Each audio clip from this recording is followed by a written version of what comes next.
अपने आप। ये बड़ा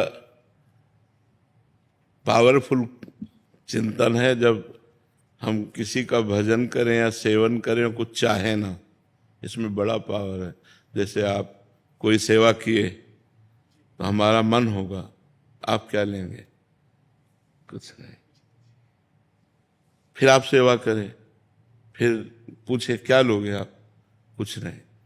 तो जितना आप कहोगे कुछ नहीं, उतना ही हम आपके प्रति समर्पित होते जाएंगे, आपके प्रति हम यहां तक समझ लो कि कमजोर होते जाएंगे। हम इतना कमजोर हो जाएंगे कि एक दिन आपके सामने हम सकुच जाएंगे। जब आप कुछ नहीं लेंगे तो आपकी अधीनता हो जाएगी, आपकी अधीनता हो जाएगी। देखो, सर्वलोक महेश्वर अखिल ब्रह्मांडों के स्वामी भगवान श्री राम हनुमान जी से कहते हैं, कितनी सकुच है इस बात में देखना। प्रति उपकार करो का तोरा, सन्मुख होए न सकत मन मोरा।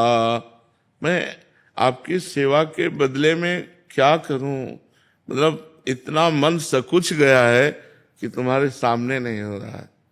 सन्मुख होए न सकत मन मोरा, सुन सुत तात पुरिन मैं नाही, करि विचार देखा मन माय। हे तात, हे पुत्र, हे वत्स, मैं तुमसे कभी उरिन नहीं हो सकता। भगवान अधीन हो गए। निष्कामता में जब हम सेवा करते हैं किसी से और कुछ नहीं लेते तो वो अधीन हो जाता है, वो सकुच जाता है। यही सबसे बड़ी बात है। सेवा का स्वरूप यही है कि स्वामी प्रसन्न होकर के ऐसा सोचे कि मैं क्या दूं, और सेवक मुझे कुछ नहीं चाहिए। ये सेवक और ऐसे स्वामी बिरले हैं। ऐसे स्वामी सिर्फ भगवान है, और ऐसे स्वामी सिर्फ भक्त हैं जो अकिंचन और निष्काम भक्त हैं। तो भगवान अपने आप को दे देते हैं। जो कुछ नहीं मांगते हैं उनको भगवान अपने आप को दे। उन भक्तों के पीछे पीछे भगवान डोलते हैं, कहीं कोई विपत्ति, कहीं कोई कष्ट ना हो जाए। जहां मेरा भक्त चरण रखे वहां रखूं मैं हाथ, पीछे पीछे मैं फिरूं कभी न छाड़ू साथ। भक्तन पाछे यो फिरत जो बछड़ा संगाए। अगर थोड़ा भी कोई संकट का अवसर आता है, वहां भगवान तुरंत भक्त का सहयोग कर देते हैं। भक्त, क्योंकि वो निष्काम भक्त है ना। जहां जहां भक्तन को कछु परत है संकट आए, तहां तहां आपुन बीच होए। उस संकट में तुरंत उसकी रक्षा करते हैं। तो बहुत उत्तम भक्ति है जिसमें भगवान से मांगा न जाए। पर हम लोग ऐसे मांगता है कि भक्ति थोड़ी है और मांग बहुत ज्यादा है। मतलब बहुत विचित्र संसार का स्वरूप है। और भगवान ने 10 बार आपकी बात पूर्ण कर दी है और 11वीं बार पूर्ण ना करें तो श्रद्धा खत्म। ऐसी भक्ति है। 11वीं बार अगर हमारी बात ना पूर्ण करें तो श्रद्धा खत्म हो जाए। ऐसी बहुत नाजुक भक्ति है। भक्ति बहुत बलवान और पुष्ट होनी चाहिए। वो निष्काम भक्ति होती है। हम आपसे प्यार करते हैं, आप हमारी तरफ ना देखें, आप हमको कभी सुख ना पहुंचाएं तो भी मैं आपसे प्यार करूंगा। ये बलवान भक्ति है। और ये दे दो भगवान, ये दे दो भगवान, ये दे दो। और जब भगवान ने देखा कि ये चीज इसके लिए ठीक नहीं है और नहीं दिया तो भगवान से श्रद्धा हो गई। हमारी पत्नी बहुत मांगते रहती है भगवान से। वैसे हमें लगता है मांगे, क्योंकि पिता है, सर्वेश्वर है, सर्वलोक महेश्वर है। पर उन पर ये छूट दे दे कि तुम्हारी इच्छा हो तो पूर्ण कर देना और तुम्हारी इच्छा ना हो तो पूर्ण मत करना। हम मांगते रहे, हमारा मांगने का स्वभाव है, लेकिन जिससे हमारा मंगल हो वही बात पूर्ण करना। तो हम भगवान को छूट भी तो दे दें, अब ये होना ही चाहिए तो ऐसा फिर नहीं। भगवान सेवक थोड़े, वो स्वामी है। वो देखेंगे, जैसे छोटा बच्चा माँ से कहता हम चाकू से खेलेंगे, तो चाकू से थोड़े, वो बहुत बिरज जाए, क्योंकि वो जानती है कि चाकू से खेलना चलेगा, अपने मार लेगा। ऐसे ही भगवान से यदि हम माया मांगे और भगवान देख रहे हैं कि इससे इसका मंगल हो जाएगा तो फिर देंगे नहीं। चाहे जितना रो, क्योंकि भगवान मंगल भवन है, वो अपने भक्त का मंगल ही करते हैं। सर्वशक्ति उपाध्याय जी। राधा वल्लभ श्री हरिवंश। श्री हरिवंश महाराज जी, गुरुदेव, जब मेरे जीवन में प्रतिकूलता थी तब नाम जप निरंतर चल रहा था, परंतु जब से जीवन में अनुकूलता आई है एवं माया के प्रभाव से समाज में प्रशंसा रूपी सम्मान मिला है, कभी कभी तब मेरा भजन नहीं बन पा रहा महाराज जी। हाँ, इसीलिए सम्मान को विष कहा गया है, अपमान को अमृत कहा गया है। अनुकूलता को और प्रतिकूलता को दोनों को समान करके भजन किया जाए तो बात बन जाएगी। देखो, अनुकूलता रहेगी नहीं। जब प्रतिकूलता नहीं रही थी तो अनुकूलता कैसे रह जाएगी? जैसे दिन है तो रात आएगी, रात है तो दिन आएगा। ऐसे हमको अनुकूलता में डट के भजन करना चाहिए कि प्रतिकूलता को सहने की सामर्थ्य आ जाए। और प्रतिकूलता में भजन तो होता ही है भक्त का, क्योंकि वो भगवान के सिवा और कोई आश्रय नहीं रहता। अनुकूलता में थोड़ा मन मनोरंजन में लग जाता है, तो उसी को संभाल लो, अनुकूलता में संभाल लो तो बढ़िया बात। अगर हमारा अनुकूलता में भजन बन रहा है डट के, तो प्रतिकूलता में स्वाभाविक भजन बनेगा। कुछ लोगों का कहना होता है कि अनुकूलता में भजन होता है, प्रतिकूलता में छूट जाता है। पर सिद्धांत है, यदि अनुकूलता में भजन करोगे तो प्रतिकूलता में और गाढ़ भजन होगा, क्योंकि भगवान के सिवा कोई हमारा आश्रयदाता है नहीं, तो हम और भगवान का भजन करते हैं। तो जहाँ सुख सामग्री आती है वहाँ भगवान को भूल जाते हैं। तो ऐसी असावधानी ना करें, सुख में और भजन करें, नियम पूर्वक भजन करें, तो हम विपत्ति पर विजय प्राप्त कर लेंगे। जो कल आने वाली है उस पर हम विजय प्राप्त कर लेंगे। तो देव भगवान कृपा करें कि मेरा नाम जप होना। आप खूब नाम जप में लगो जी। जतिन सैनी जी। श्री हरिवंश। श्री हरिवंश महाराज जी। महाराज जी, मैं पिछले 4 साल से एकांतिक वार्तालाप सुन रहा हूँ। नाम जप से जीवन में बहुत परिवर्तन आया है, पर जब दूसरों के मन की बात सुनने को मिलती है कि उनके हृदय में गंदे विचार आ रहे हैं, तो मेरे मन में तो आते नहीं महाराज जी। कहीं मैं गलत मार्ग पे तो नहीं हूँ? अहंकार मत करो, अहंकार मत करो। मेरे मन में गंदे विचार नहीं आते, ऐसे अहंकार न करो। अलग अलग धरा है। मानो जैसे ये भजन कर रहे हैं, इनको 4 साल हुए, लेकिन आप 10 साल पूर्व जन्म में भजन कराए हैं, और इस साल में अभी सुना और जागृत हो गया, भजन शुरू हो गया, तो आपका 10 साल पीछे का है ना, तो जुड़ गया ना, तो आप आगे चलोगे। तो आप आज से आगे थोड़ी चल रहे हैं, पीछे भजन हुआ है, वही जागृत हुआ है। तो पीछे जो लड़ाइयां लड़ी वो आज लड़ रहा है, तो वो जब आज का अनुभव बताएगा तो आपको लगेगा कि हमारे, तो आपका 10 साल का पीछे का स्टॉक है। समझ पा रहे आप? तो अहंकार न करे, दैन्य भाव से रहे कि भगवान की बड़ी कृपा है जो हमारे अंदर कोई विकार नहीं आ रहे और नाम जप में बड़ी प्रीति हो रही। शांत भाव से चले, और जो जप रहा है और जिसके मन में विकार आ रहे हैं, भगवान उन पर भी कृपा करेंगे। आज नहीं तो कल उनका भी हृदय निर्मल हो जाएगा, क्योंकि नाम जप चल रहा है तो निर्मल तो हो ही जाएगा। तो ऐसे अहंकार कभी न करे कि मेरे हृदय में कोई दोष नहीं है। ममता रानी जी।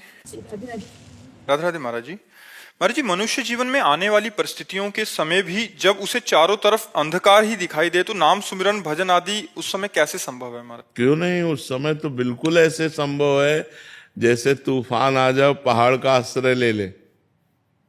तूफान आ जाए और पहाड़ का आश्रय ले ले, तो ऐसे ही जब कोई आश्रय नहीं दिखाई दे रहा, तभी तो चकाचक आश्रय भगवान का होता है। तभी तो समझ सुदृढ़ आश्रय होता है कि हे भगवान, हे नाथ, अब आपके सिवा कोई नहीं है, हे नाथ आप संभालना, हे भगवान आप संभालना। वही तो शरणागति के लिए ठीक अवसर है। जब कोई सहयोग न दे तब सच्ची शरणागति होती है भगवान की। कोई अब नहीं है, नाथ चारों तरफ अंधेरा, आपके सिवा कोई नहीं। तो ऐसा कैसे हो सकता है कि संसार हमें साथ नहीं दे रहा और भगवान की याद हमें ना आवे? ऐसा कैसे हो सकता है?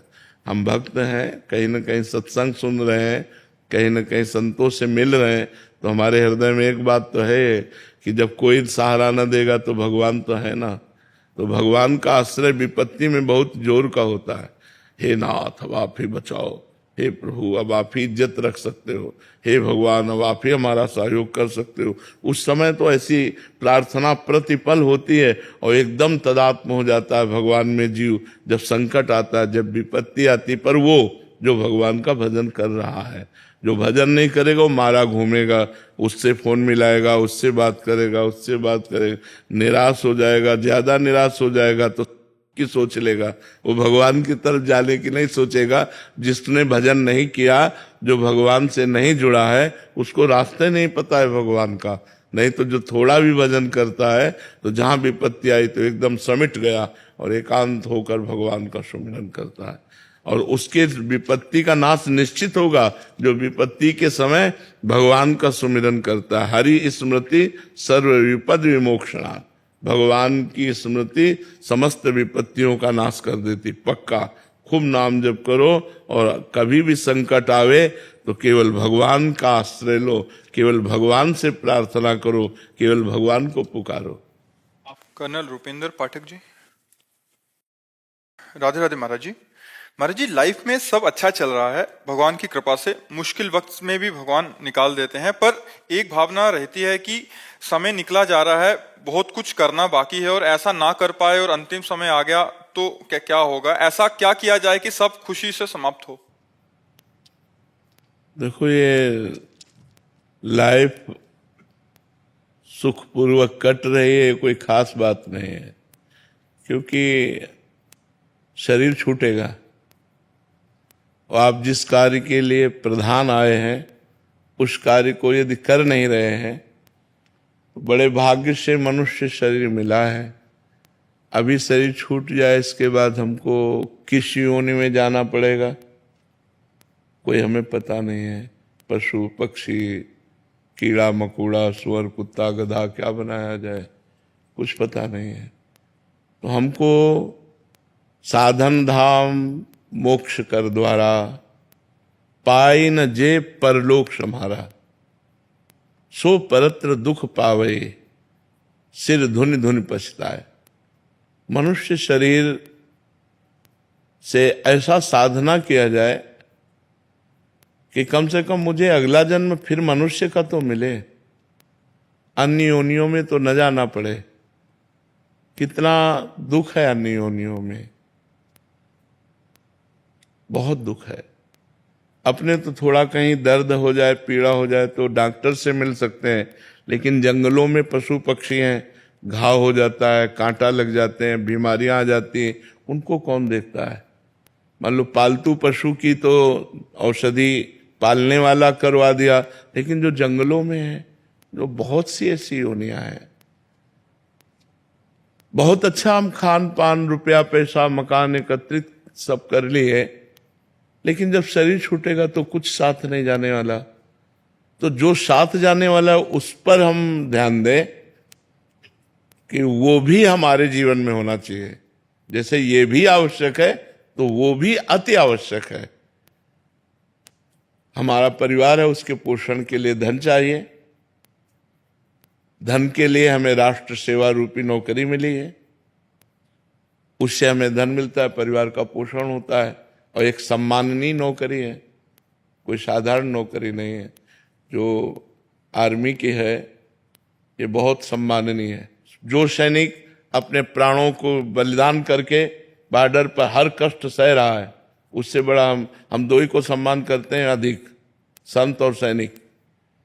जो संत तपस्या पूर्वक जीवन व्यतीत करके अपने जीवन की तपस्या समाज को देते हैं, ऐसे ही सैनिक अपने परिवार का प्रेम छोड़कर, राग छोड़कर, सुख सुविधा छोड़कर वो बॉर्डर पे हम चैन से सोते हैं, वो रात में जगता है, वो गोली खाने के लिए तैयार है, इसलिए हम उसका सम्मान करते हैं। तो बहुत शानदार आपकी नौकरी भी है, बहुत सम्माननीय नौकरी है। बस नाम जपना शुरू कर दीजिए। अगर नाम चल जाए तो परलोक संभल जाएगा नाम से, और इस लोक में तो भगवान ने बना ही दिया।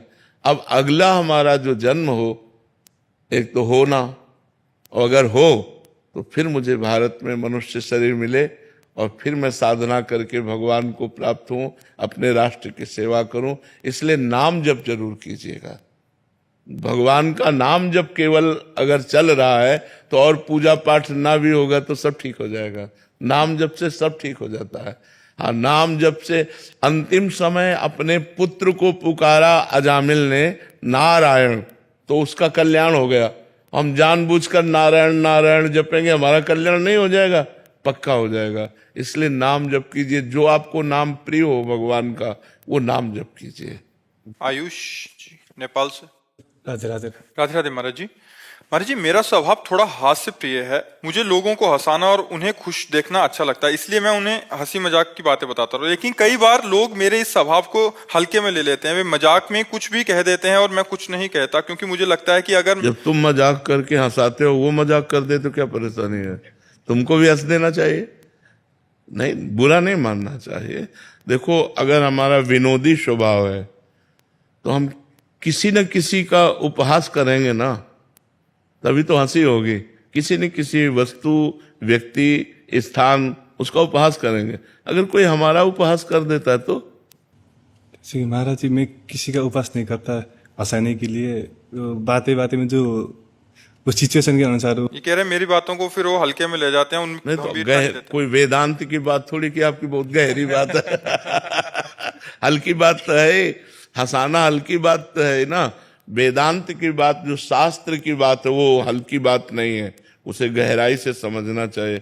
हंसी मजाक की बातों को गहराई से थोड़ी लेना चाहिए। आप गहराई से ले रहे हो, इसलिए आपको लगता है सामने वाला हल्की बात हमारी करके हमको नीचा समझ रहा है। आप गहराई से ले रहे हो, आपको नहीं लेना चाहिए। सामने वाला यदि हमारा विनोद कर रहा है, हमारा मजाक उड़ा रहा है, तो हमको भी हंस देना चाहिए। अपने को अपनी मस्ती में रहना चाहिए। दूसरा हमें क्या कह रहा है ऐसा देखोगे तो मस्त नहीं रह पाओगे। दूसरा उसकी मति है, उसकी बुद्धि, उसकी खोपड़ी है, वो अपना काम कर रही, हमारी खोपड़ी जो काम कर रही है, हमको अपने में मस्त रहना चाहिए। ठीक है ना? नाम जब करते हो, हाँ, बहुत सुंदर है।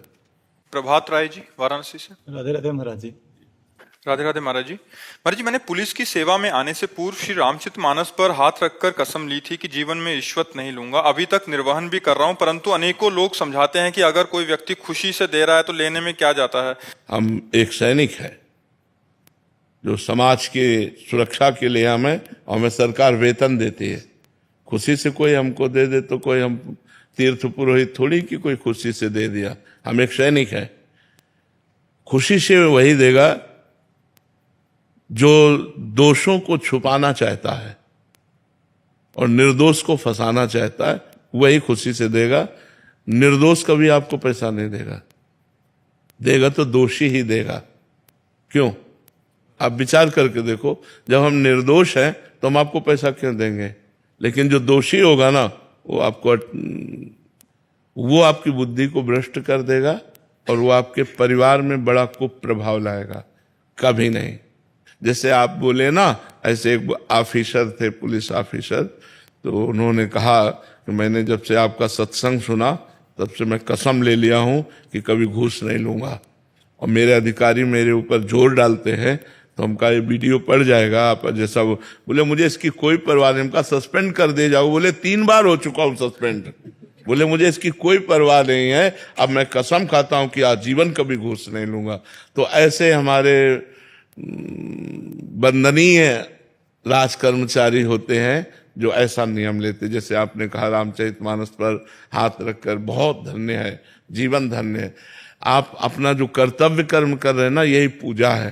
पर ऐसे लोगों को प्यार बहुत कम मिलता है, क्योंकि संसार में आप जैसे लोग बहुत कम पाए जाते हैं। आप लोगों को उपहास ज्यादा मिल सकता है, नीचापन दिखाया जा सकता है।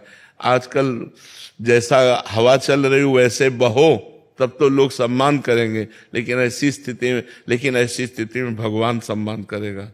और जिसको भगवान प्यार देता है वही वास्तविक प्यार है। ये छल कपट लोग, कपटी लोग प्यार करें तो उससे क्या फायदा? भगवान प्यार करें, यही सबसे बड़ी बात है। तो आप अच्छे से चलिएगा।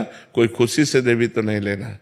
छोटे अधिकारी जो होते हैं उनको बड़े अधिकारियों से बहुत दबना पड़ता है, और बड़े अधिकारी जैसा आदेश करते हैं और ना चाहते हुए उनको पालन करना पड़ता है। लेकिन वो बहादुर होते हैं जो स्वयं कभी घूस नहीं लेते, स्वयं कभी अधर्म का पैसा नहीं लेते। धन्यवाद है, ऐसे बहुत से ही होंगे। हम उनको धन्यवाद देते हैं जो धर्म से चलते हैं, कभी घूस नहीं लेते, कभी निर्दोष को दंड नहीं देते और दोषी को बख्शते नहीं। ये बहुत अधिकार, अपने अधिकार के अनुसार चले तो बहुत समाज की सेवा हो सकती है। बहुत दोनों के फल में क्या अंतर होगा? एक नहीं ले रहा, खुशी से दे रहा है, और एक ले रहा है, इसका और इसका क्या होगा? हाँ, जो ले रहा है, अब हम कैसे तुम्हें बताएं, चलो के परिवार के पूरे सदस्यों की फोटो लीजिए और उनके परिवार की जानकारी कीजिए कैसे चल रहे हैं, और जो नहीं ले रहे हैं आप उनके परिवार की जानकारी कीजिए। परिवार के लिए तो अर्थ लिया जाता है। हम प्रायः देखा है बड़े बड़े अधिकार के पदों में अगर आपने घूस अधिक ली है तो आपको अंत में रोना पड़ेगा और अंत में आपको विनाश अपनी आंखों से देखना पड़ेगा। अपनी आंखों से सब कुछ नष्ट होते हुए आपको दिखाई देगा। इसलिए बहुत होश में रहना चाहिए।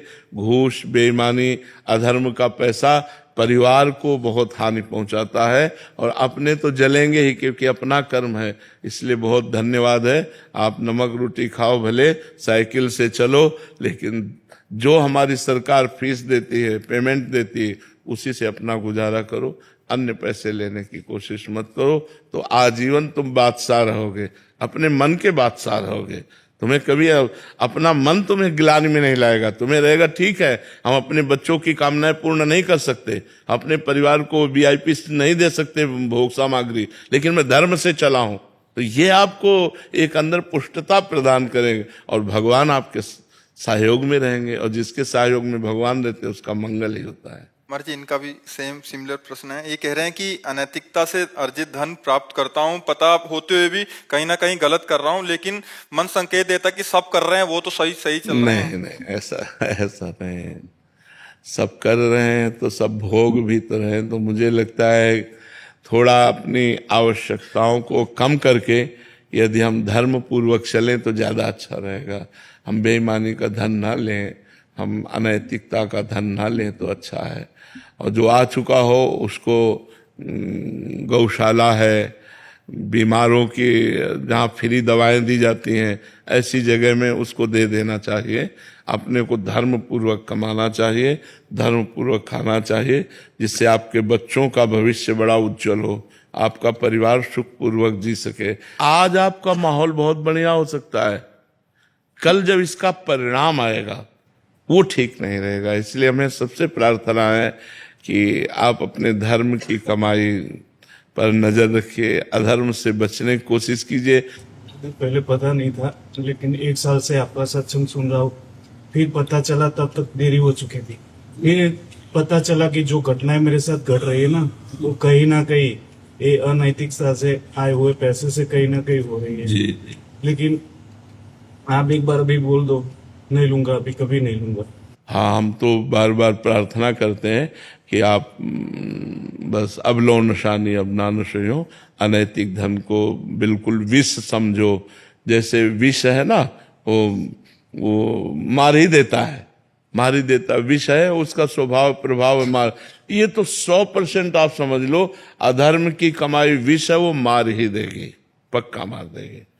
एक रास्ते में कुछ असरफियां की थैली पड़ी हुई थी, तो एक संत जा रहे थे, तो वो रज से ढकी हुई थी ऐसे, तो उनका पैर लगा, तो उन्होंने देखा कि ये तो अशरफी है, तो शिष्य ना देख ले इसलिए ऐसे फिर रज से ढका।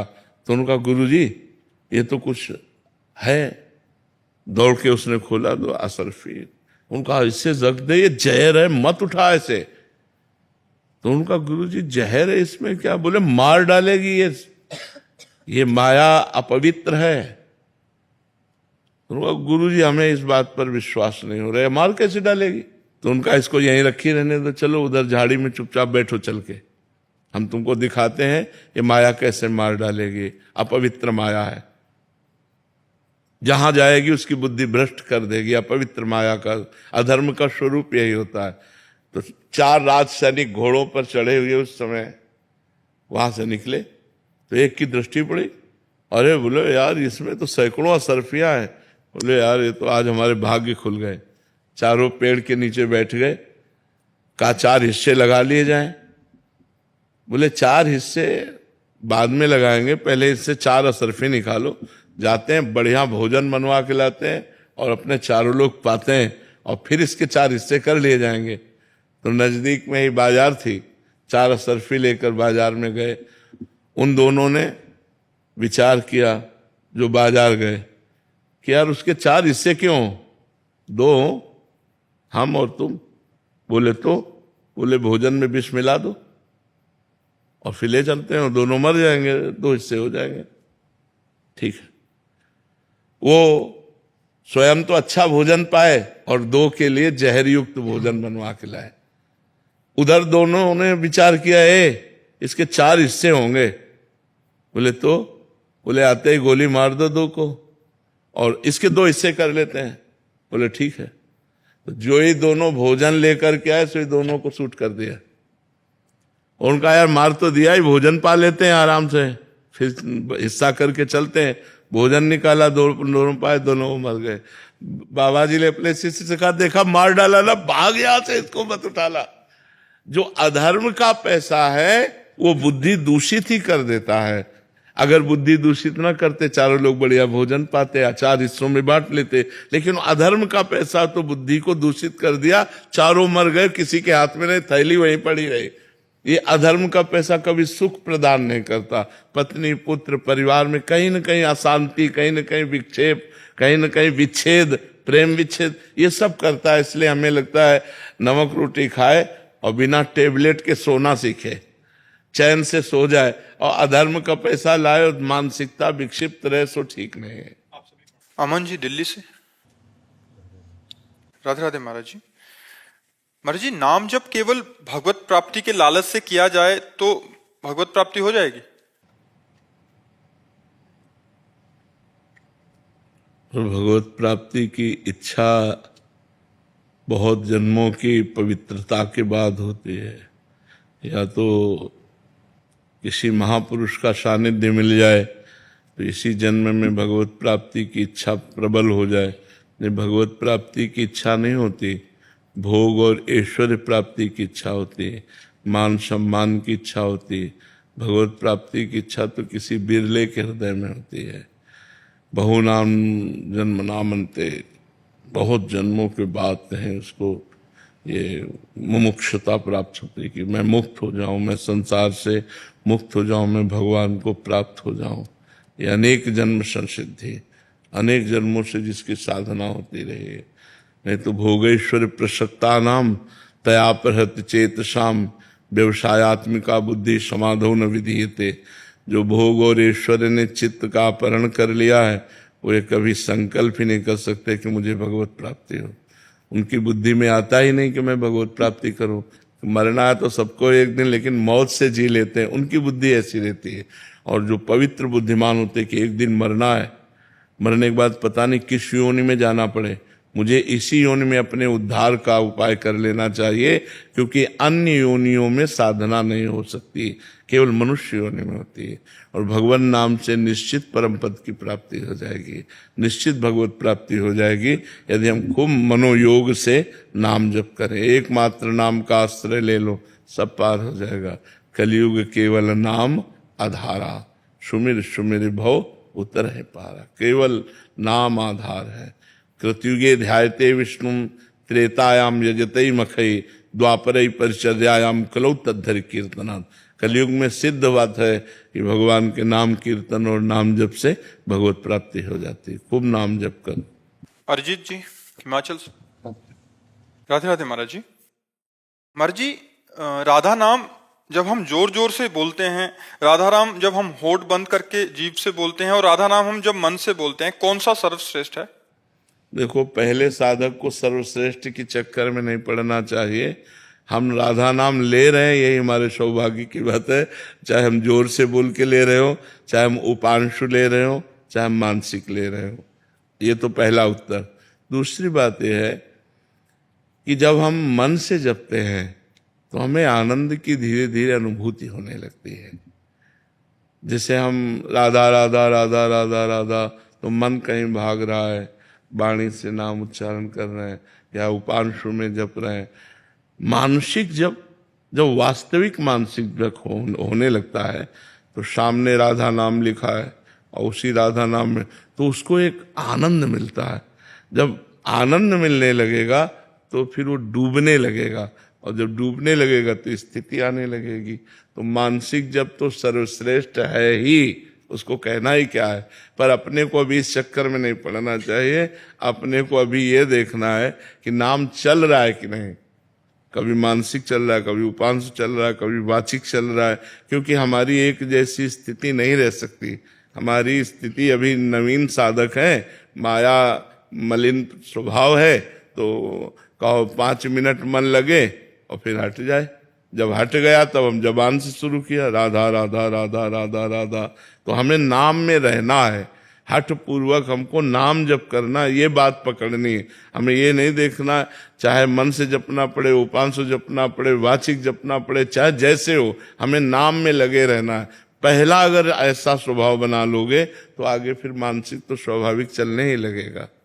प्रतिमा जी, राधे राधे महाराज जी। महाराज जी, चाहे कितनी भी प्रतिकूल परिस्थितियां हों, कितनी बड़ी समस्या हो, उसे कैसे अनुकूल बनाएं ताकि हम उस परिस्थिति से बाहर निकल पाएं? भजन।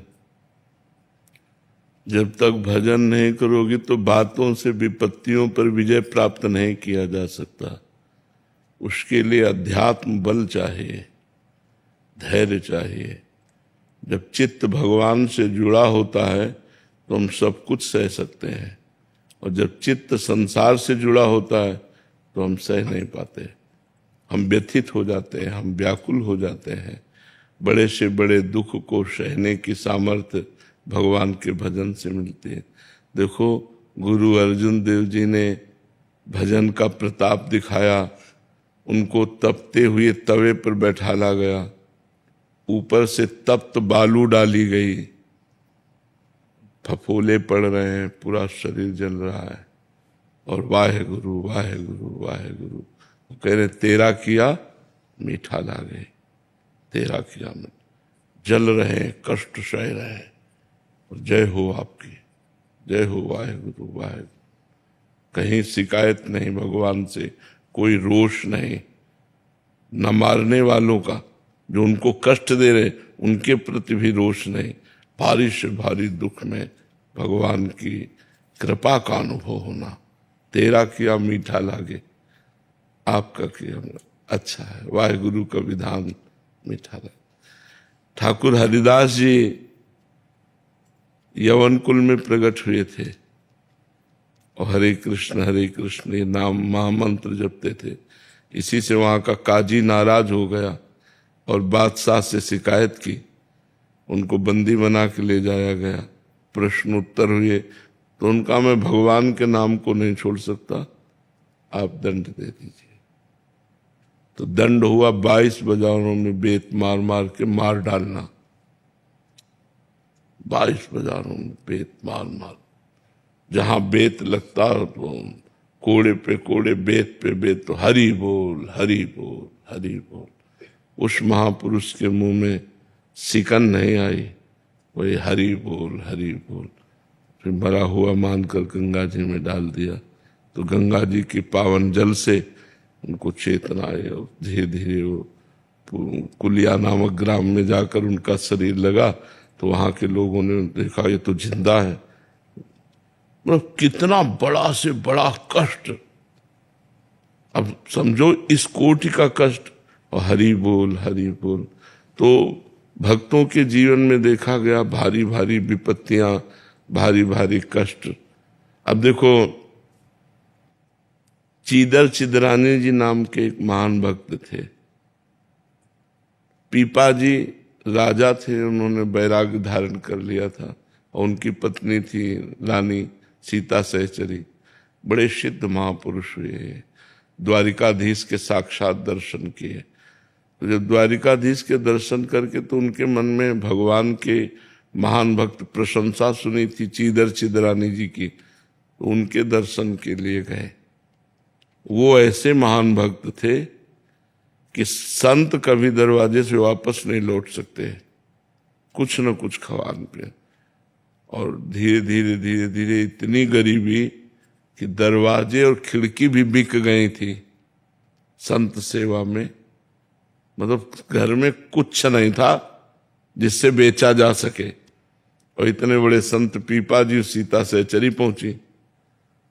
चीदर जी घर गए, चिदरानी जी से कहा कि बाजार में कोई हमको उधार देता नहीं, हमारे पास कुछ वस्तु है नहीं, और आज बहुत बड़े संत आए हैं, ये आज भूखे चले जाएंगे।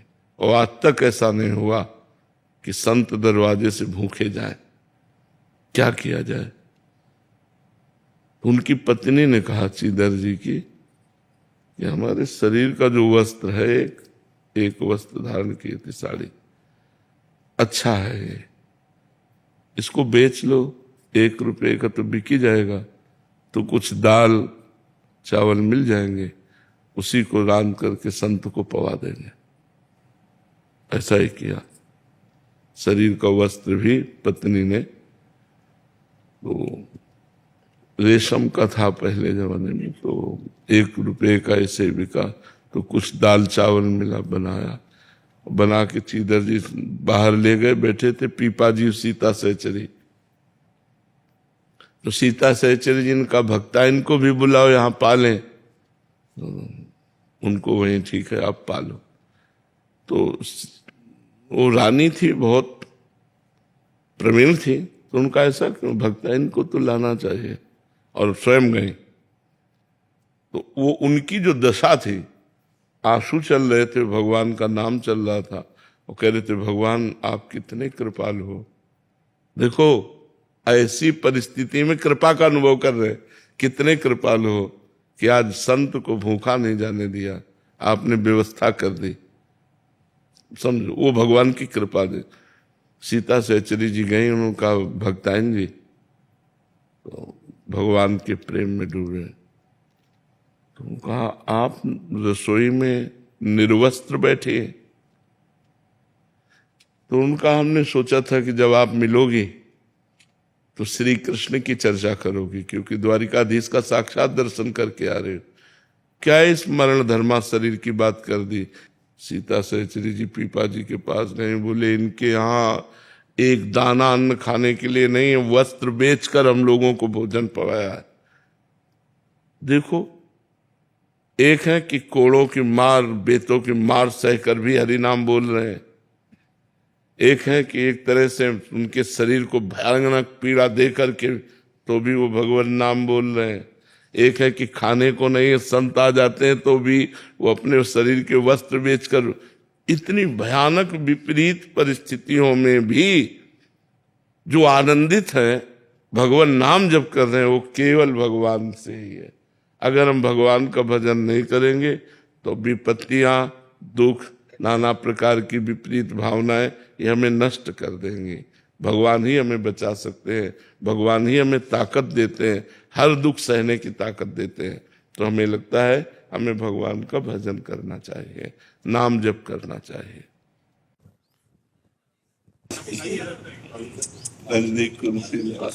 इसलिए भी राजी है।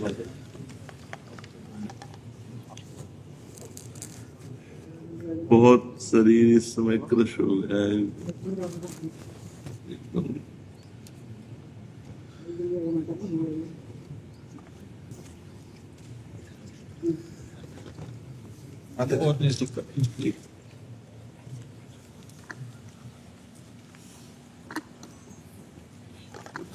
आप ही नहीं रहे क्या, एकदम शरीर कृश।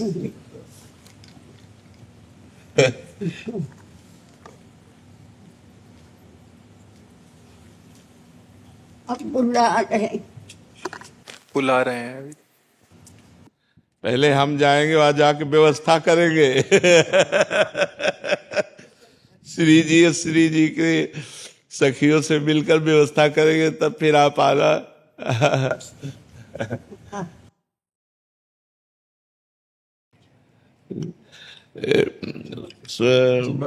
हाँ, श्री जी का वो बरसाने की लाडली जी का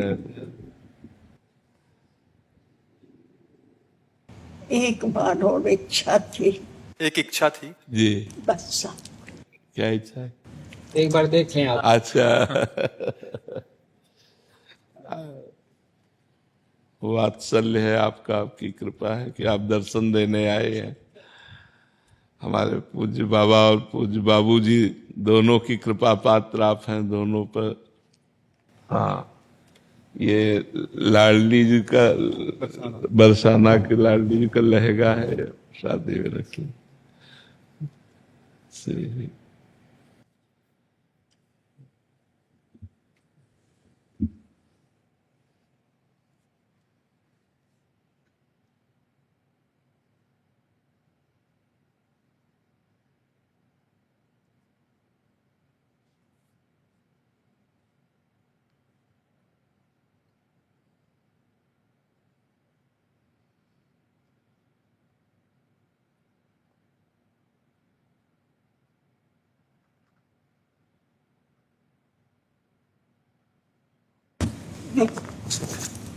बाबूजी की पूजा।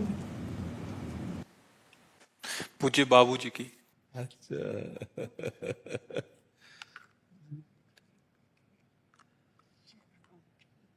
उनके चरण रज।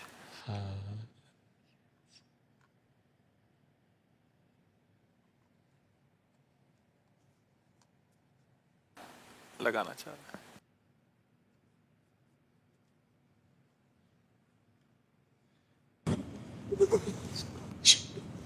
मेरे पास कुछ नहीं है।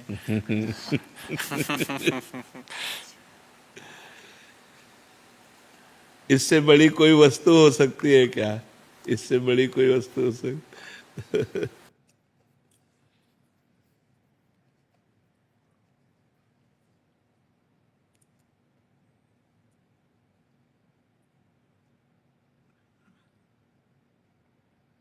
बहुत कृपा की आप दर्शन दिए आकर के। मैं तरसती हूँ, लेकिन अब मैं आ नहीं सकती। बहुत कृष्ण शरीर हो गया, बहुत कृष्ण शरीर हो गया। आप तो पास ही रहते, पास रहते, दूर थोड़ी। जहाँ बाबूजी है, बाबा है, उनके से उन्हीं का प्यार आप हमें मिल रहा है, उन्हीं का बड़ा प्यार, बड़ा दुलार मिला, अद्भुत मिला, अद्भुत, प्रकृति से अतीत का।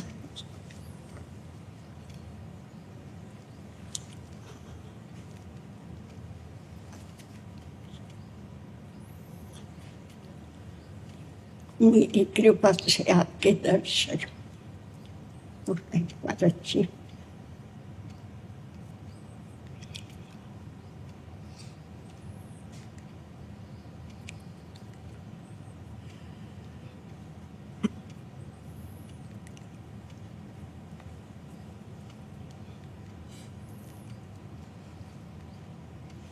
बस संबंध में उनको देखती देखती चली सो, यही आपसे कामना करती हूँ।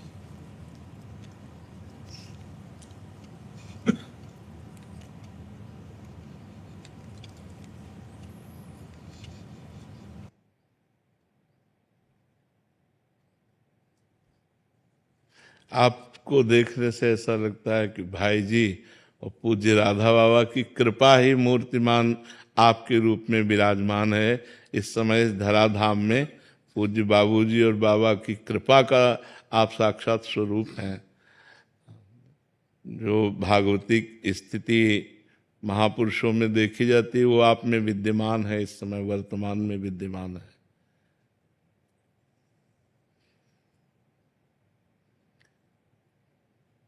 जीवन में ऐसे महापुरुषों का जो आश्रय और दुलार मिला ना, उसी से भागवती की स्थिति ऐसी जागृत होती है।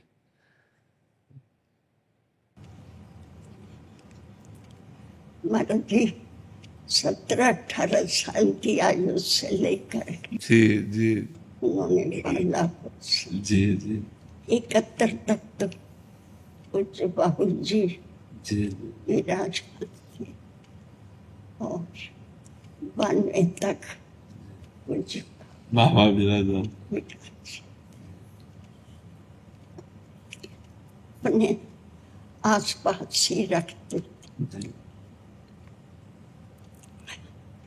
24 घंटे 24 घंटे खुला दरबार, हंसते खेलते उनकी गोद के बच्चों की तरह। जी जी जी जी।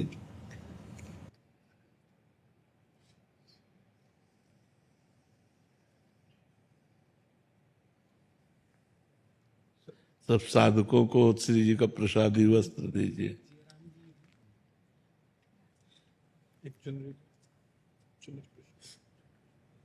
अरे जी, आप निकुंज कामरा जी हैं, भाई जी का एक पद सुनाना चाहते हैं। सुना। राधे जो मुँह पे आज ढरो, हाँ मुँह पे आज ढरो, राधे जो मुँह पे आज ढरो,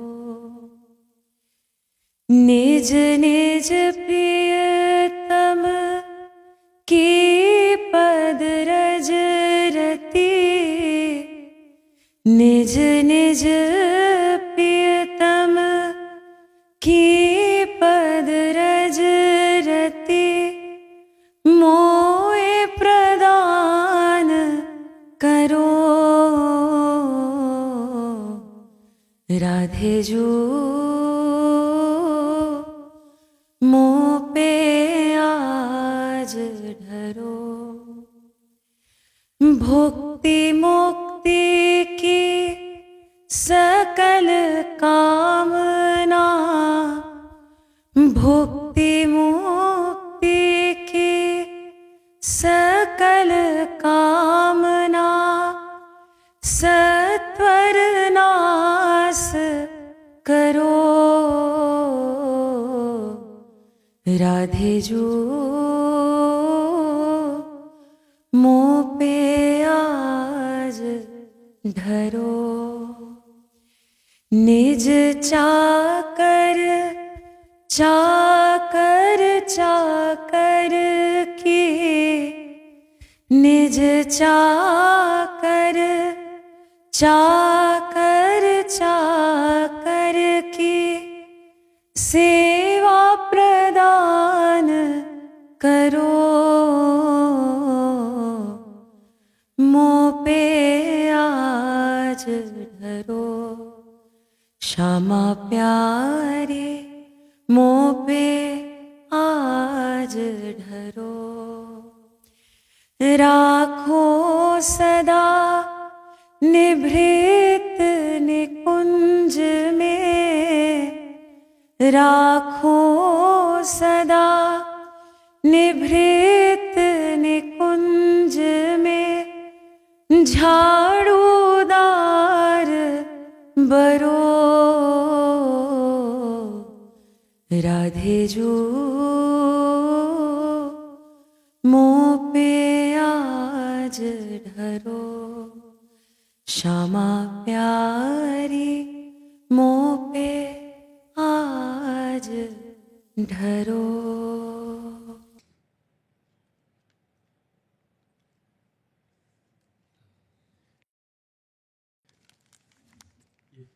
आपने शिकवा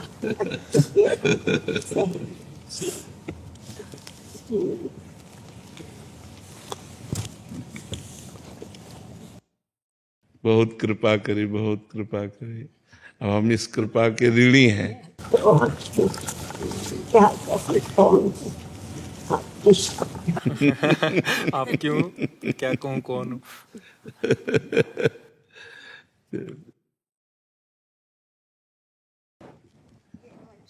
और संभालते हैं। आपकी सेवा में रहते हैं, बहुत संभालते हैं। श्री जी की विशेष कृपा पात्र हैं जो आपकी सेवा में है। 15 साल से नौ। बहुत बहुत सौभाग्य है जो अभी सेवा का फल लूट लोग जितने दिन सानिध्य का है। बहुत